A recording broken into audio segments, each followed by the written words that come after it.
Baby monkey.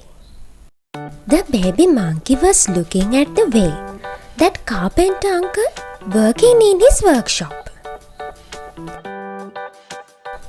The baby monkey was thinking about how can I work with the saw and a blade. The monkey was waiting for the carpenter to leave from his work. The carpenter left the workshop. Soon after he left, the baby monkey came down the tree and got into the workshop. Without checking anything, he loosed a wood nail there. My God! The baby monkey started crying. The baby monkey's tail was tied between two wood slices. Hearing this sound, the carpenter came running. He hit a piece of wood into the floor.